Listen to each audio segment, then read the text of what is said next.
कार्यक्रम जनवाणी में आप सभी दर्शकों का स्वागत है और आज के इस कार्यक्रम का विषय है कृषक उत्पादक संगठन। जी हाँ, नाबार्ड अपनी सभी बेहतरीन स्कीम्स के माध्यम से कृषकों को विकसित करने के लिए बहुत सा प्रयास करता है ताकि ग्रामीण क्षेत्र पर इन योजनाओं का संवर्धन हो सके और उन योजनाओं के माध्यम से जो कृषक बंधु हैं वो अपने तमाम उत्पादन जो भी कुछ करते हैं उसको आगे बढ़ाया जा सके। और इस संदर्भ में, इस विषय में तफसील से बातचीत करने के लिए आज हमारे स्टूडियो में मौजूद हैं डॉक्टर B.R. प्रेमी। आपका कार्यक्रम में बहुत स्वागत है और आप उप महाप्रबंधक हैं नाबार्ड शिमला का।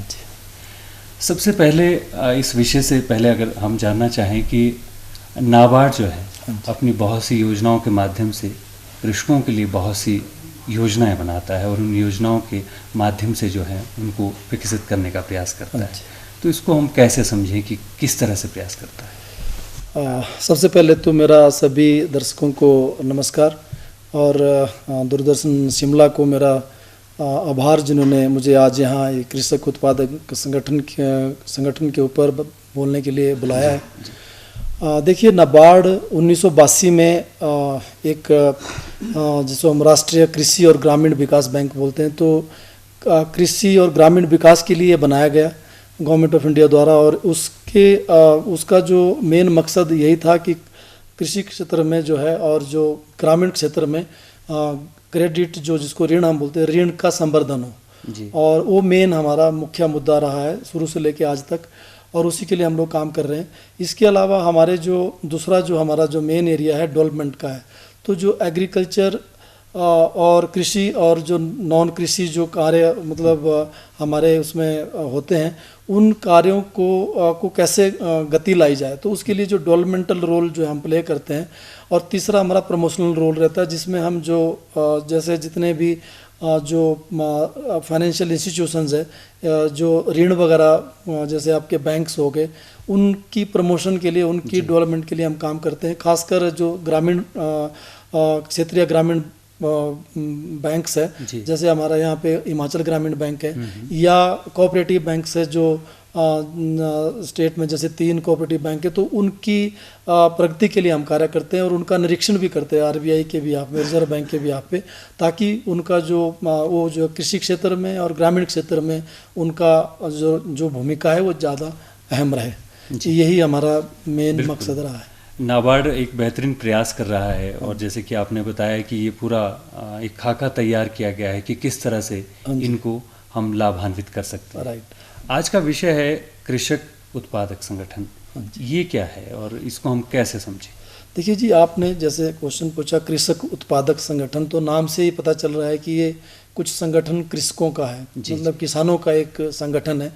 तो अगर मैं इसको ज़्यादा आगे बताना चाहूँ तो ये इसका मतलब ये है कि ये किसानों द्वारा बनाया गया, किसानों के लिए ही एक संस्था एक बनाई गई है, जिससे जो है वो अपना कार्य सुचारू रूप से कर सकते हैं।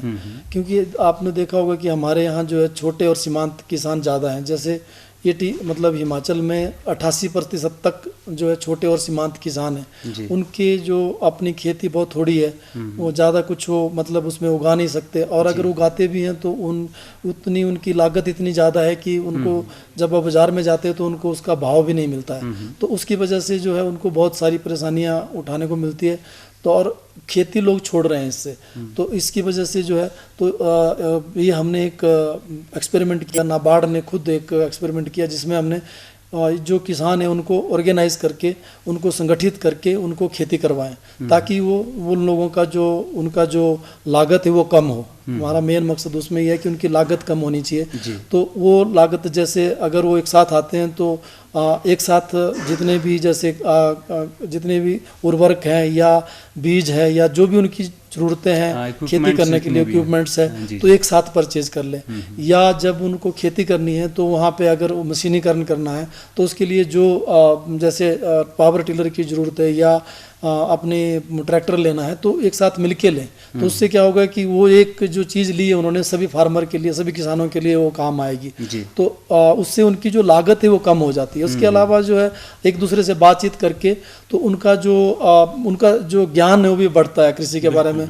उनको नई उन्नत किस्में या खेती किस तरह से करनी है, कितना पानी लगाना है, तो ये सब चीज़ें भी पता चलती है, जिससे उनका जो है जो लागत है वो कम हो जाती है एक तरफ, और दूसरी तरफ उनका जो मतलब बाज़ार में जब वो ले जाते हैं तो एक साथ ले जाएंगे, तो अगर थोड़ी एक किसान की उपज होगी तो कुछ क्विंटल होगी, मतलब 5-6 क्विंटल है, 10 क्विंटल है, लेकिन 50 फार्मर जब एक साथ इकट्ठी बेचेंगे तो बेचने में उनको आसानी आएगी एक तो, दूसरा उसको अच्छा भाव मिलेगा। तो यही मकसद से हम जो इस तरह का काम कर रहे थे, और नाबार्ड ये काफ़ी सालों से हम लोग फार्मर प्रोड्यूसर ऑर्गेनाइजेशन या कृषक उत्पादक संगठन जिसको हम कहते हैं, तो वो बना रहे थे। फिर अभी जो भारत सरकार ने एक नई स्कीम निकाली है, इसी के ऊपर पिछले बजट में ही इसकी अनाउंसमेंट हुई थी, जिसमें जो किसानों की आय को जो दोगुना करने का हमारे प्रधानमंत्री का जो सपना है उसको पूरा करने के लिए ये स्कीम लाई गई है, जिसमें पूरे भारतवर्ष में अगले 5 सालों में 10,000 किसान उत्पादक संगठन बनाए जाएंगे अलग-अलग मतलब जो संस्थाओं के द्वारा, तो उसका एक टारगेट जो है गवर्नमेंट ने रखा है। तो ये जो कृषक उत्पादन संगठन है, इसके लिए क्या क्या योजनाएं हैं, किस तरह से प्रावधान किया गया है? मतलब ये कृषक उत्पादक संगठन जो है एक संस्था बनाई जाती है या कंपनी बना सकते हैं हम, 2 तरह से इसको हम जो है इसका पंजीकरण कर सकते हैं। जो हमारा कंपनी एक्ट है उसमें एक प्रावधान किया गया है भारत सरकार द्वारा कि इसमें जो है आप इनका पंजीकरण कर सकते हैं जो किसान मिलके, और उसके में ऐसा मतलब ऐसी एक ज़रूरत है कि वो किसान ही इसमें भाग ले सकता है, दूसरा कोई नहीं ले सकता। इसलिए इसको एफपीओ या फार्मर प्रोड्यूसर ऑर्गेनाइजेशन या कृषक उत्पादक संगठन कहते हैं, क्योंकि दूसरा इसमें इन्वॉल्व नहीं हो सकता। तो ये किसानों द्वारा बनाई गई किसानों की संस्था है, और इसमें इसके जो बोर्ड ऑफ डायरेक्टर्स हैं, जो कंपनी अगर बनाई है उन्होंने, तो जो बोर्ड ऑफ डायरेक्टर रहेंगे, या वो एक सोसाइटी बना सकते हैं। सोसाइटी एक्ट में जो हर एक स्टेट का अपना होता है, हिमाचल प्रदेश सरकार का भी एक अपना सोसाइटी एक्ट है, तो उसके अंदर अगर उन्होंने पंजीकरण किया तो उसके भी बोर्ड ऑफ डायरेक्टर्स रहते हैं। तो वो जो बोर्ड ऑफ डायरेक्टर्स है वो किसान ही रहते हैं। वही उसका जो भी निर्णय लेना है खेती करने का या कुछ बेचने का या आपस में खरीदारी करने का, तो वो खुद मिल बैठ के लेते हैं। और वो लोग जो है एक सीईओ इसका अपॉइंट कर सकते हैं जो प्रोफेशनल हो, जो जिसकी क्वालिफिकेशन हो, कुछ एग्रीकल्चर से रिलेटेड हो या कॉमर्स से रिलेटेड हो, जिसको बिजनेस की जानकारी हो, तो वो उसको अपॉइंट कर सकते हैं और वो बिजनेस देखेगा, और ये लोग जो है मिलके जो है खेती करेंगे और आगे उसको जो है कैसे बाजार तक पहुंचाएंगे, उसमें बहुत सारी गतिविधियां वो कर सकते हैं। मतलब एक तरह से वही सब कुछ करने वाले हैं, जो भी कुछ उन्होंने आधार बनाया है उसका, और उसी में वो लोग उसको निर्देशित करते हैं, उसको संचालित करते हैं, उसका संवर्धन करते हैं। ये तमाम बातें उन पर ही निर्भर करती हैं। हाँ जी, वो उनकी अपनी संस्था है। तो एक जो एज प्रोफेशनल आप कह रहे हैं कि सीईओ भी अपॉइंट किया जाता है, तो वो सब एक रेगुलेटरी बॉडी है कि किस तरह से सारा काम को रेगुलेट करना है। हाँ जी। तो इसके अलावा ये नाबार्ड तो पूरी भूमिका अपना रहा है, अच्छे तरीके से गाइड कर रहा है, लेकिन क्या कोई और संस्थाएं भी हैं जो इसको रेगुलेट करती हैं और इसको निर्देशित करती हैं नाबार्ड? अच्छा, इसके पहले मैं आपको ये बताना चाहूँगा कि जो स्कीम है, ये स्कीम जो है भारत सरकार द्वारा लाई गई है, और ये 10,000 एफपीओ बनाने तो नाबार्ड अकेला तो कर नहीं सकता। तो इस स्कीम में 3 संस्थाएं इन्होंने जो मतलब आइडेंटिफाई की है गवर्नमेंट ने, उसमें एक नाबार्ड एक पहली संस्था है, दूसरी एक SFAC है, small farmers agri business consortium. ये फार्मर्स का ही एक मतलब एक सोसाइटी है, गवर्नमेंट ऑफ इंडिया की है, सरकारी है। और तीसरी एक संस्था है NCDC, national cooperative development corporation, जो पहले से ये संस्थाएं काम कर रही थी। मतलब ये लोग भी इस तरह के काम पहले से कर रहे थे। तो इन 3 संस्थाओं को मिला के ये मतलब जो 10,000 का जो टारगेट है ये करना है। तो इसमें भी क्या है कि अभी जैसे इस साल में सरकार ने निर्णय लिया है कि हम जो है एक जो डिस्ट्रिक्ट है, हर एक डिस्ट्रिक्ट में कम से कम एक एफपीओ बनाएंगे। तो जैसे हमारे पास, और इसके अलावा एक एस्पिरेशनल डिस्ट्रिक्ट होता है जो गवर्नमेंट ने आइडेंटिफाई की है, जैसे हिमाचल में चंबा डिस्ट्रिक्ट है, तो उसमें हर एक ब्लॉक में एक बनाना है। तो इस तरह से, और एक इन्होंने एरिया ऐसा आइडेंटिफाई किया है कि जैसे जो नेचुरल फार्मिंग है, प्राकृतिक खेती जिसको बोलते हैं, और एक जो ऑर्गेनिक फार्मिंग है, तो इसके ऊपर भी एफपीओ बनाने हैं। तो इस तरह से ये तकरीबन इस साल जो है 1,000 एफपीओ बनाने का टारगेट इसी साल है। तो ये तीनों संस्थाएं मिलकर बनाएगी। और इसमें जो मैं भी बताना चाहूँगा कि इसमें जो प्रावधान है एफपीओ के लिए, जो नई स्कीम जो आ रही है, अभी इसकी जो गाइडलाइंस सब आ गई है, पर अभी इसको जो है मतलब फील्ड पे अभी तक इसकी मतलब इसके अंदर अभी कोई काम स्टार्ट नहीं हुआ है, लेकिन पर काफ़ी आगे की स्टेज में है। मतलब हो सकता है कि कभी भी उसकी गाइडलाइन से हम जो है बनाना शुरू कर दें। इसमें इसमें जो प्रावधान है, 3 तरह की चीज़ें हैं। एक तो सबसे पहला तो जो एफपीओ जो बनाएंगे उसके लिए एडमिनिस्ट्रेटिव कॉस्ट हम लोग वियर करेंगे पहले 3 साल के लिए, और टोटल 5 साल तक उसको सपोर्ट प्रोवाइड की जाएगी। तो उसमें 3 साल का जो समय है उसमें उसको तकरीबन 18 लाख के आसपास जो है ग्रांट दी जाएगी। उसकी उसमें उसका जैसे मतलब सीईओ की सैलरी मैं जैसे बताऊं आपको कि शुरू में थोड़ी ज़्यादा होगी, दूसरे साल में थोड़ी कम होगी, तीसरे साल में और थोड़ी कम होगी। तो इस तरह से एक टेपरिंग में, ताकि वो जब 3-4 साल के बाद 5 साल के बाद जो नाबार्ड या एसएफएसी है वो अपना बाहर हो जाए और वो संस्था अपने आप चलने लगे। हाँ जी, समर्थ बन जाए, चल पड़े। तो वो एक फैसिलिटी है उसमें। दूसरी इक्विटी ग्रांट एक फैसिलिटी है। इक्विटी तो शायद सबको मालूम होगा कि ये पूंजी होती है कि एफपीओ की, जब एफपीओ बनाते हैं तो उनको पहले आके जो है अपना पैसा लाना है। भाई जैसे अगर मान लीजिए उन्होंने कंपनी बनाई या उन्होंने सोसाइटी बनाई, तो उनको पहले अपने से कुछ पैसा पूंजी इकट्ठा करके लानी है सभी फार्मर को। तो जनरली जो, क्योंकि फार्मर छोटे छोटे हैं, तो 500 रुपये से लेके 1000, 2000, तो इस तरह से मतलब वो आपस अपना पैसा लाते हैं, जिसको इक्विटी बोलते हैं। तो भारत सरकार जो है 15 लाख तक की इक्विटी इनको प्रोवाइड करेगी नाबार्ड वगैरह के थ्रू, कि जिसमें क्या होगा कि अगर उनको 2000 रुपया तक का जो उनकी, अगर उन्हें 2000 तक का शेयर लाया पर फार्मर, तो उसके हिसाब से 2000 सरकार भी देगी उसमें, ताकि वो उनकी पूंजी काम करने के लिए बड़ी हो। तो वो एक सपोर्ट है। और तीसरी जो सपोर्ट है वो है क्रेडिट गारंटी की, क्योंकि किसानों को जो ऋण लेने में सबसे ज़्यादा प्रॉब्लम होती है, या एफपीओ को जो भी, क्योंकि नई संस्थाएं हैं, इनको ऋण देने के लिए कोई बैंक जल्दी से नहीं आता है। तो उनका कोई ट्रैक रिकॉर्ड पहले का कोई नहीं है कि उन्होंने पहले कुछ काम किया हो, पहली बार वो आ रहे हैं, तो फार्मर से वैसे भी थोड़ा सा कतराते हैं बैंक। तो इसके लिए भारत सरकार ने क्या किया है कि नाबार्ड के पास और एसएफएसी के पास एक फंड तैयार किया है, जो नाबार्ड के पास भी रहेगा और एसएफएसी के पास भी रहेगा। तो वो फंड में अगर वो लोन लेते हैं तो हम जो है 2 करोड़ तक के लोन पे क्रेडिट गारंटी, उनको जो है ऋण की गारंटी देंगे। तो ताकि अगर कल को मतलब बैंक के लिए क्या हो जाएगा कि अगर मान लीजिए एफपीओ ने डिफ़ॉल्ट किया, अगर उन्होंने पैसा वापस नहीं लौटाया, तो नाबार्ड जो गाइडलाइंस के हिसाब से उनको बैंक्स को कंपनसेट करेगा। तो ये 3 इसमें भारत सरकार ने जो स्कीम लाई है, ये प्रावधान ये किए हुए हैं इसमें।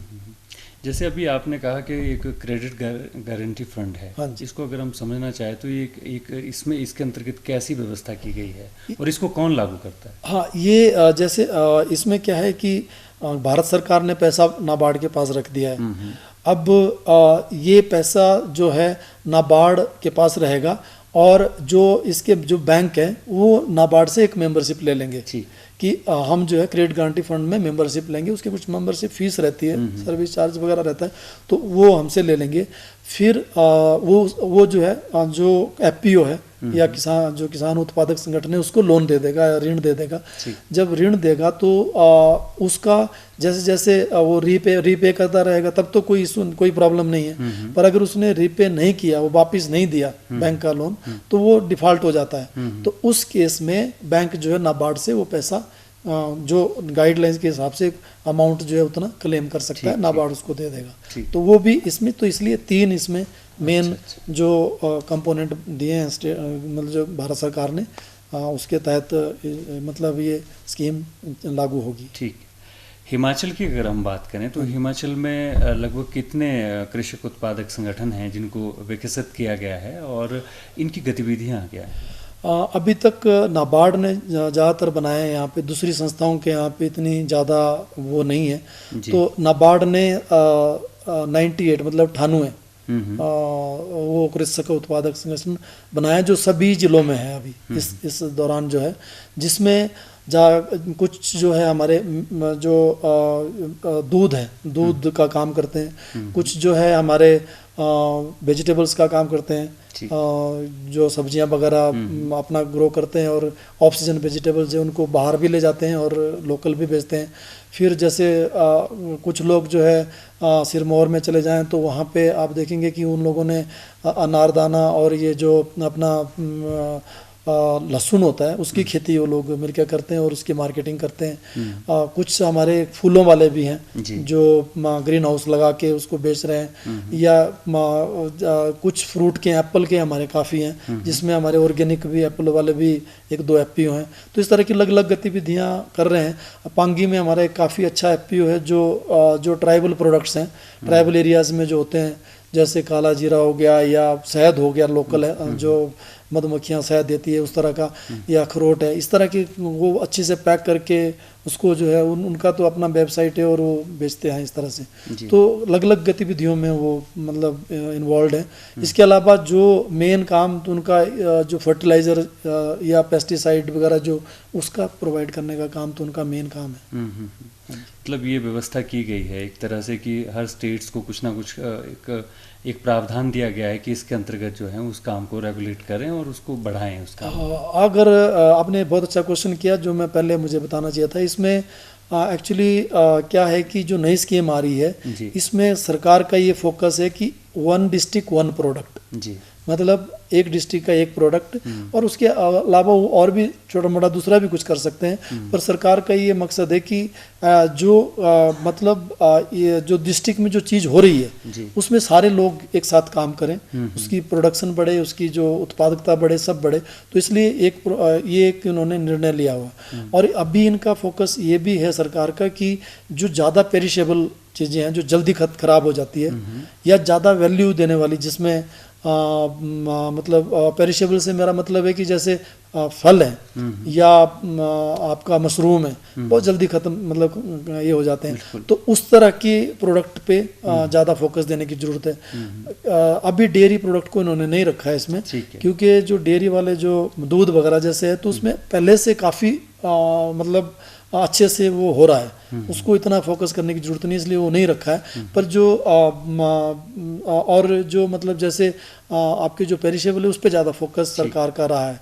तो इसके अलावा जो है वो और काम तो कर ही सकते हैं ऐसा कोई, और वैल्यू एडिशन पे, मतलब आप अगर खेती कर रहे हैं तो शायद हम उतनी उसको प्रेफरेंस नहीं देंगे, पर अगर आप मान लीजिए अचार वगैरह बना के या उसके कुछ प्रोडक्ट बना के या उसको पैक करके प्रॉपरली करके उसको बेच रहे हैं तो हम इसमें उसको हम डेफिनेटली प्रेफरेंस हम लोग देंगे। इन योजनाओं से ऐसा लगता है कि जो उत्पादक संगठन हैं इनकी जितनी भी सृजनशीलताएं हैं, जो भी सृजनशीलता इनकी चल रही है किसी भी प्रोडक्ट को लेकर, उसको आज संवर्धन करना है और उसको बढ़ाना है। राइट।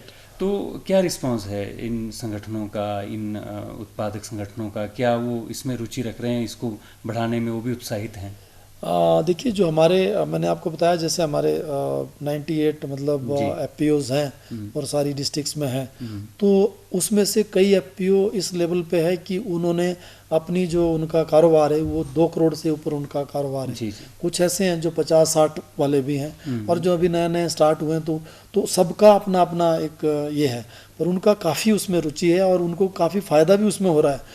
क्योंकि देखिए पहले भी बिजनेस लोग कर रहे थे, अपने हिसाब से कर रहे थे, पर उनको जो बिचौलिए बीच में आ जाते थे वो उनका सारा जो मेजर जो उनका जो उनको पैसा मिलना था वो उसमें उनका फ़ायदा होता था। इसमें क्या है कि अब गांव में सारे वही तरीका वही है बेचने का, पर यह कि अब ये सारे एक साथ आ जाते हैं, आपस में पैक करके उसको प्रॉपरली, उसका वैल्यू भी ज़्यादा मिलती है, तो उसको फिर वो दूर की मार्केट में भी ले जा रहे हैं। तो हमारे जो एफपीओ हैं, जैसे कई एफपीओ, बहुत सारे एफपीओ जो है पंजाब में, चंडीगढ़ वगैरह में, या दिल्ली भी उनका कई बार माल जाता है। जैसे एक एफपीओ हमारा एप्पल वाला है, उसका वो मतलब दिल्ली में डोर टू डोर डिलीवरी करता है।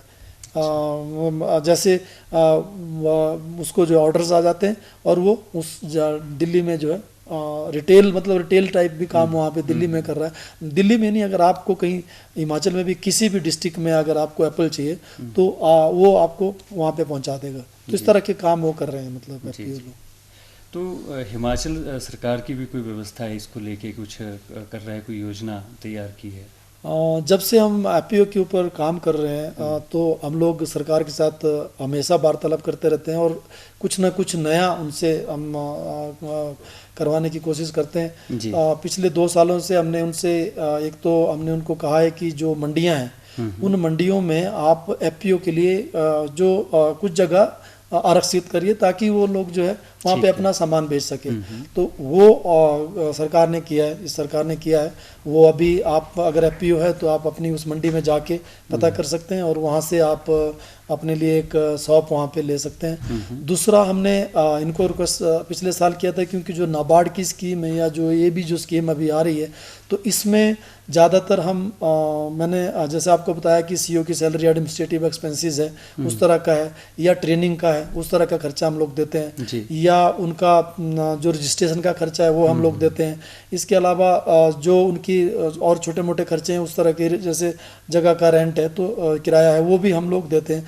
तो इसके अलावा उनको जो है, जैसे अगर उनको बड़ा काम करना है तो उनको थोड़ा कैपिटल लगाने की ज़रूरत पड़ती है जो उनके पास नहीं है, और बैंक लोन नहीं देते हैं, क्योंकि हमारे यहाँ जो एफपीओ ज़्यादातर है वो कोऑपरेटिव एक्ट में है, और कोऑपरेटिव एक्ट के लिए वो 118 वाला जो हमारा यहाँ पे लैंड का जो इशू है भूमि ग्रहण करने का, तो उसमें उनको वो आप कोई खेत मतलब कोई भी ज़मीन खरीद नहीं सकते, तो वो अपना भी काम नहीं कर सकते। तो इसलिए बैंक ऋण देने में थोड़ा सा हिचकिचाते हैं, क्योंकि उनके पास में उनका सिक्योरिटी लेने के लिए कुछ नहीं है। तो इसलिए हमने जो हिमाचल सरकार है उनको सजेस्ट किया था कि आप इसके लिए एक स्कीम लाएं जिससे ऋण भी बढ़े और एफपीओ के लिए कुछ कैपिटल एसेट्स आए जिससे वो अपना काम कर सके।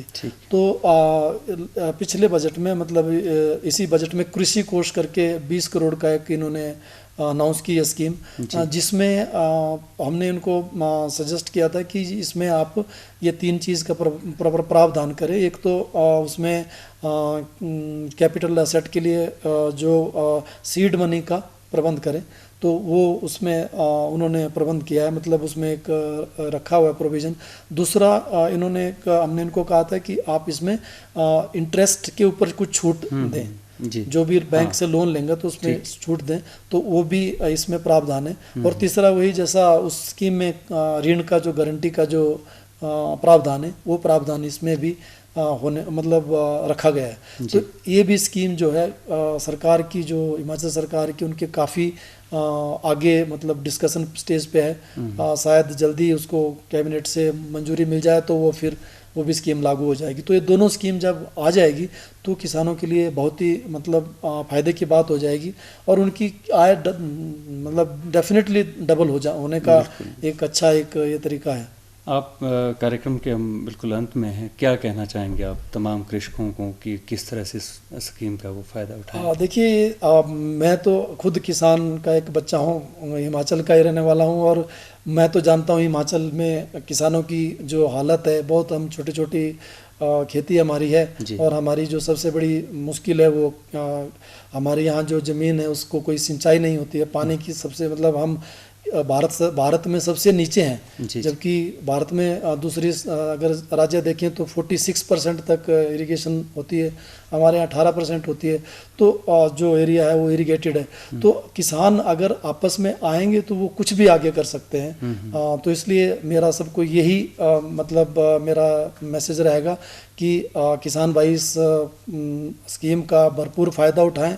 हमारे ज़िला में जिला प्रबंधक मौजूद हैं, उनसे जाके बात करें, उनसे गाइडेंस लें और आगे बढ़ें। बिल्कुल, एक बहुत अच्छा एक प्रावधान है, इसके अंतर्गत जो है तमाम कृषक इसका फ़ायदा उठा सकते हैं, और आपने बिल्कुल इसके बारे में डिटेल में जानकारी जो है तमाम हमारे इन किसान बागवान भाई बहनों को दी ताकि वो लोग इस स्कीम का फ़ायदा उठा सकें, और आपने इस कार्यक्रम में आए इसके लिए आपका बहुत बहुत धन्यवाद। सभी को मेरा नमस्कार, थैंक यू। कार्यक्रम जनवाणी में आज हमने कृषक उत्पादक संगठन के बारे में जानकारी हासिल की, और इसके विषय में हमें जानकारी दी डॉक्टर वी आर प्रेमी ने। तो इसी के साथ आज के इस कार्यक्रम में इतना ही। नमस्कार।